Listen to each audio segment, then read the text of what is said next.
Vamos lá, retomando nosso terceiro bloco. Estamos falando agora sobre corrupção ativa, do artigo 333 do Código Penal, que fala sobre oferecer ou prometer vantagem indevida a funcionário público para determiná-lo a praticar, omitir ou relatar ato de ofício. Eu estava aqui na parte falei o tipo objetivo, agora eu vou falar que é tipo misto alternativo, agora eu vou falar sobre o tipo subjetivo, né? Que é a corrupção ativa, ela consubstancia crime exclusivamente dolosa. Ponto 5. Aqui. Por que eu repeti o caput para vocês novamente?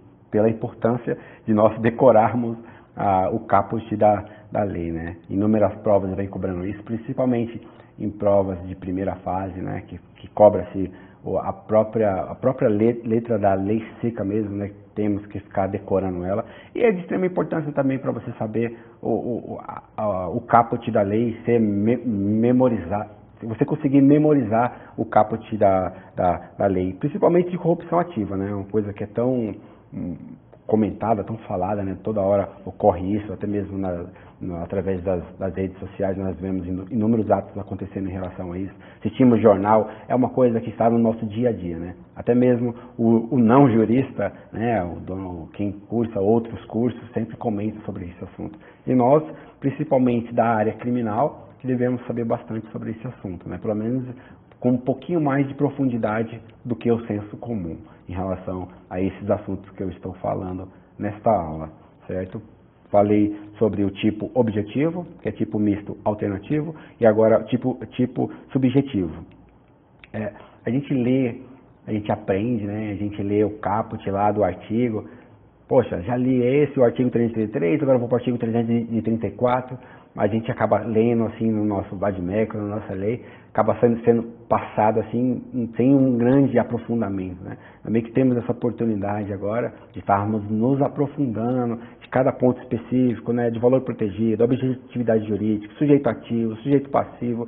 Então, de uma coisa, de um assunto, a gente consegue discorrer muita coisa sobre ela. Por isso que as pessoas fazem uma especialização na matéria, fazem um mestrado, fazem um doutorado, fazem um pós-doutorado sobre aquele assunto, porque de um assunto, um exemplo mesmo, é do direito constitucional, professor de direito constitucional, e de um artigo, eu consigo ficar falando 1 hora, 2 horas, 3 horas, de um artigo. Consigo discorrer em números, em um tempo assim imaginável, que as pessoas, ao pegar e ler o artigo da Constituição, pensa que é só aquilo. Mas não, ele é muito mais, o valor axiológico da norma é muito maior do que nós possamos imaginar ao simples ler a norma ali, simplesmente ler aquela lei, simplesmente ler e não se aprofundar sobre ela. É o que nós estamos tentando fazer agora. Tentamos nos aprofundar um pouquinho mais sobre cada valor protegido, sobre o sujeito ativo, sujeito passivo, o tipo objetivo, o tipo subjetivo, a classificação, a consumação, a tentativa de cada um deles. Este é o intuito de você estar montando este caderno lindo aí, que vai te ajudar bastante futuramente, né? Daqui a uns 2, 3 meses você vai pegar esse caderno aí, vai reler ele e vai lembrar de muita coisa importante que está sendo escrito aí, né? Este é o que eu bato no martelo, que é o mais importante, é você fazer um bom caderno. Já falei isso umas 40 vezes para você aqui, né? Para você fazer um bom caderno, mas se você for um aluno dedicado, normalmente não são só as meninas que tem aquele caderno bonito, não. O seu é importante ter a informação. Pode ser todo rabiscado, com a letra horrível, mas a informação está ali. O importante é quando você terminar esse curso, essa aula, você rever essas matérias e depois de alguns meses você voltar para ela e reler de novo. Aquilo volta para a sua memória de novo, você relembra daquilo de novo, depois de um tempo você relembra de novo. E ainda mais nós da área do direito, né? Estamos constantemente tendo várias mudanças, mas aqueles princípios, esses valores, coisas básicas mesmo, nós precisamos saber e precisamos guardar essas informações. Toda vez que falar qual o valor protegido da corrupção ativa, sai automaticamente. O objetivo de área jurídica é a administração pública, sai fácil da sua mente. Você não precisa demorar muito para ficar pensando, porque é uma coisa que você está estudando constantemente, né? Se você é um aluno que gosta de prestar outras provas, é difícil você se concentrar somente em uma matéria. Mas se você se dedica somente ao direito penal, o direito penal e o direito processual penal, ele é lindo, né? Ele é maravilhoso. Eu sou extremamente apaixonada por essa matéria. Muitos alunos na faculdade também se encantam com essa matéria, mas depois vão atuar em outras áreas. Acaba não ficando nessa área, que realmente atuar nessa área é um pouco sofrido mesmo. Mas vamos lá, dando continuidade a esse caderno que você está fazendo. Eu parei aqui no 5, tipo subjetivo, corrupção ativa, com substância, crime exclusivamente dolosa. Aqui deve haver, portanto, a consciência e vontade de realizar os elementos objetivos do tipo. Lembra? É o tipo misto alternativo, então tem vários verbos, né? Há elemento subjetivo específico, já que a dádiva ofertada ou prometida deve destinar-se a determinado servidor a praticar, omitir ou retardar ato de ofício. Em relação ao sujeito do crime, sujeito ativo e sujeito passivo, né? O sujeito ativo pode o particular cometer ou até mesmo o funcionário público. O sujeito passivo é o Estado. O sujeito ativo, deixa eu ver se tem algum complemento. Sim, o sujeito ativo cuida-se de crime comum, pois não se exige qualquer predicado do sujeito ativo. Pode o particular cometer ou até mesmo um funcionário público, quando se dirigir ao colega com a oferta ou a promessa de vantagem indevida visando algum benefício próprio ou alheio. Em relação ao sujeito passivo, aqui é o Estado, né, por meio do ente ao qual se vincula o servidor abordado. Em relação à consumação, que é o ponto 7. A consumação é o momento consumativo, dar-se quando a oferta ou promessa expressa ou velada chega ao conhecimento do funcionário. Esse é o momento da consumação. E aqui a tentativa. Eu nem coloquei aqui a tentativa para vocês. Mas cabe tentativa aqui na corrupção ativa? Não cabe. A doutrina majoritária entende que não cabe a tentativa, né? Porque aqui trata-se de um crime formal, já que a consumação não está atrelada à aceitação da vantagem indevida por parte do funcionário. Caso o servidor aceite a vantagem ou a promessa e efetivamente omita ou retarda o ato praticado, o ato de ofício esperado, dar-se o exaurimento, iniciando ambos corruptor e corrupto do artigo 317 do Código Penal. Certo? Acho que vocês conseguiram entender em relação à consumação. A consumação, ela no momento consumativo dá-se quando a ofertada ou a promessa expressa ou velada chega ao conhecimento do funcionário. E aqui não cabe a tentativa. Isso é mais importante você saber. Cabe tentativa de corrupção ativa? Não cabe. Certo? Em relação à classificação jurídica, trata-se de crime formal ou de ação livre. Aqui admite qualquer meio executório comum e não se exige qualidade especial do sujeito ativo, certo? Monossubjetivo, a complexidade, monossubjetivo ou de concurso eventual, pode ser cometido por uma pessoa ou por várias em concurso. Aqui já cabe lá do artigo 29 de concurso de pessoas, né, do Código Penal, monossubjetivo ou de concurso eventual, que pode ser cometido por uma só pessoa ou por várias pessoas. O tipo especial aqui, aí ó, tipo especial, tempo 9, tipo especial, corrupção ativa. Deixa eu ler para vocês o tipo especial aqui, na corrupção ativa nas transações comerciais internacionais.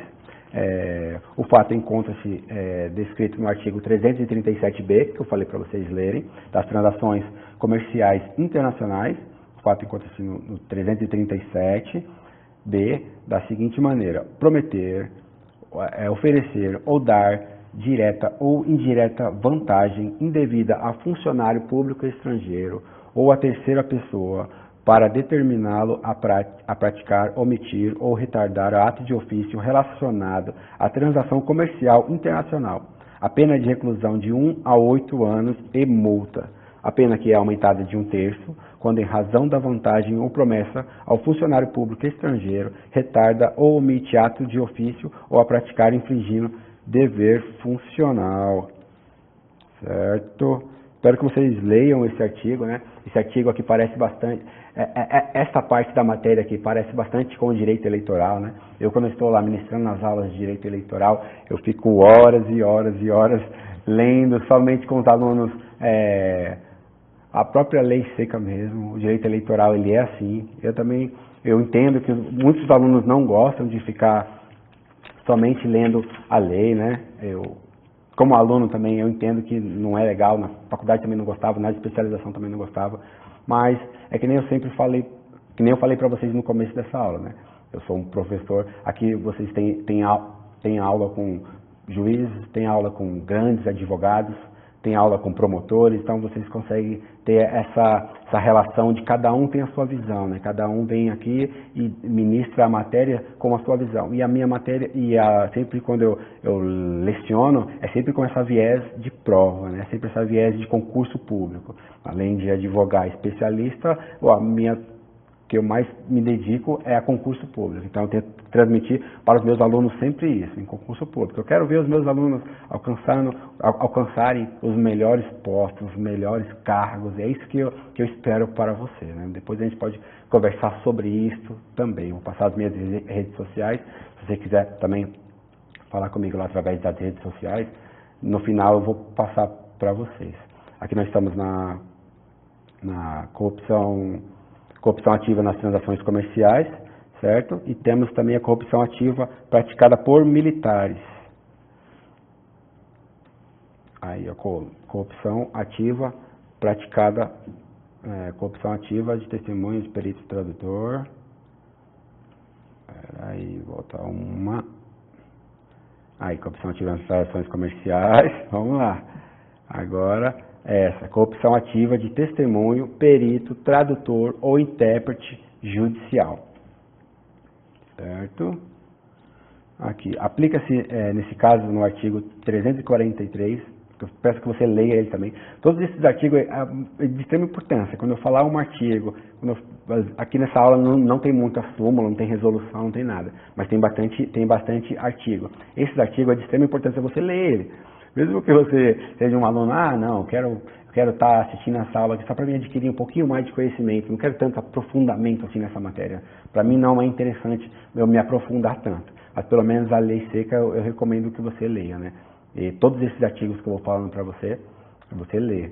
Pelo menos assim, que você, da minha aula, que você possa pegar, assim, no mínimo, é você ler o artigo, leia a lei, né? É o que é esperado de um jurista e é o que é esperado de você também, que você pelo menos entenda, pelo menos a norma, pelo menos a lei, pelo menos aquele artigo, que você possa compreender ele, o que rege as nossas leis, qual é a direção, o que pode e o que não pode, né? Nós do direito normalmente somos conhecidos como as pessoas chatas, né? Que dizem que nós somos aquelas pessoas que falam que não podem fazer as coisas, porque a lei nos ensina que não pode fazer isso, né? No senso comum, as pessoas acabam não gostando da gente, advogados, por causa disso, que a gente são as pessoas que falam assim, não, isso não pode. Mas não é porque a gente fala que não é porque a gente quer, é porque a lei diz que não pode. E muitas vezes a pessoa acaba sendo contrariada em relação a isso, né? Eu parei aqui na corrupção ativa de testemunho, perito, tradutor e intérprete judicial. Eu vou ler com vocês no próximo bloco agora, como já está acabando esses 15 minutos. No próximo bloco eu vou ler eles com vocês, o artigo 343, e nós vamos já finalizar essa parte de corrupção ativa. E no último bloco falar um pouquinho sobre exploração de prestígio, tá bom?